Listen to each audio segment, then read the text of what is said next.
siang, hadirin semuanya. Hari ini kita akan membahas topik penting, yaitu cash vs cashless.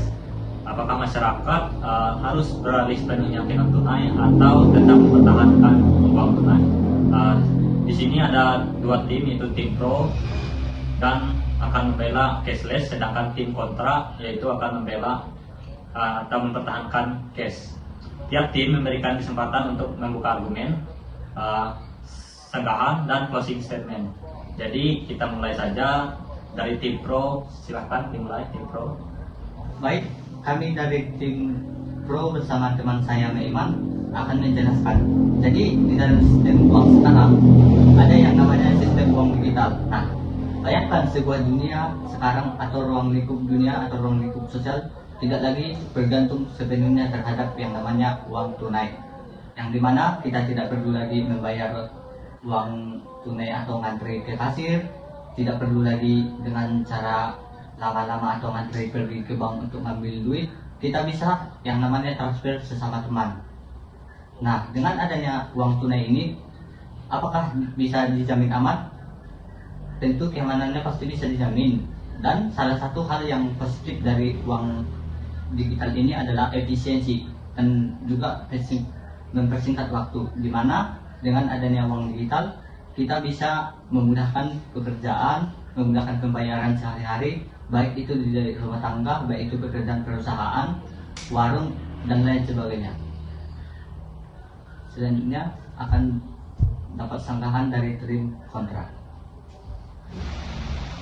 Memang benar, namun jangan terkecoh oleh kilau teknologi.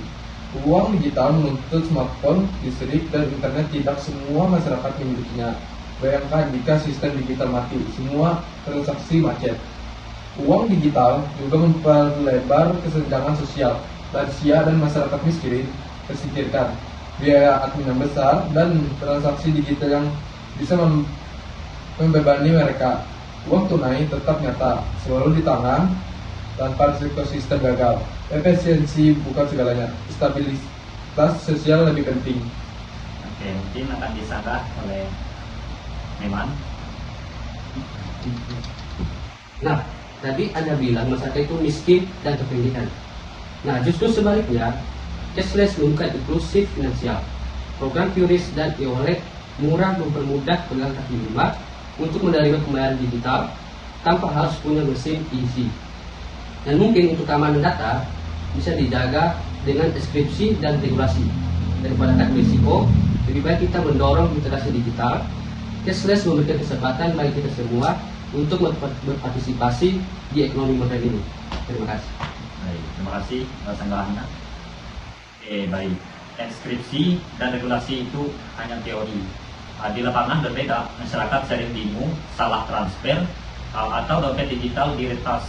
Suatu kesalahan, uang bisa hilang tanpa jejak, ya. Dimana cashless membuat kita terlalu bergantung pada teknologi. Uang tunai tetap tangible, bisa digunakan siapa saja, kapan saja, tanpa listrik, jaringan, ataupun smartphone. Risiko digital nyata, yaitu jangan dianggap sepele. Mungkin akan disanggah oleh tim pro.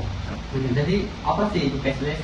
Coba bayangkan di dunia ini ketika kita menggunakan cashless atau yang disebut dengan transaksi cepat menggunakan uang digital seperti pakai m-banking, e-wallet, QRIS. Dengan adanya cashless, kita tidak lagi seperti zaman dahulu harus pergi capek-capek ngantri panas atau kehujanan ke bank untuk mengambil duit. Sekarang dengan adanya cashless atau uang digital, kita bisa membayar uang. Dengan uang digital itu kita bisa membayar belanja, baik itu dari UMKM, perusahaan, warung-warung kecil, dengan menggunakan alat seperti yang tadi saya katakan, yang dimana ada e-wallet seperti Dana, GoPay dan lain sebagainya, dan ada seperti m-banking, dan yang terakhir bisa menggunakan metode yang banyak digunakan di Indonesia atau bahkan sudah tercapai di luar negeri, yaitu QRIS. Oke, baik, terima kasih. Sekarang kita berikan kesempatan untuk sanggahan. Transisi memang perlu, tapi terlalu cepat bisa merugikan banyak orang.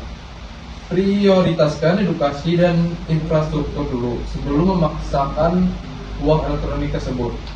Tanpa kesiapan, uang elektronik lebih menimbulkan ketimpangan sosial daripada efisiensi sendiri.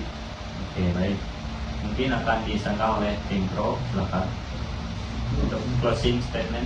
Oke, untuk sesi closing statement silakan oleh tim Pro terlebih dahulu. Baik, kami dari tim Pro akan menjelaskan sesi closingnya untuk berikut. Jadi, cashless atau uang elektronik atau uang digital adalah masa depan dengan literasi digital, inklusi keuangan dan keamanan yang terus ditingkatkan akan bisa diterima masyarakat secara bertahap. Masyarakat non tunai membawa kita ke ekonomi yang lebih modern dan transparan, dan di mana tidak lagi dengan adanya waktu yang sangat panjang untuk mengambil uang cash ke tempat bank atau inflasi keuangan.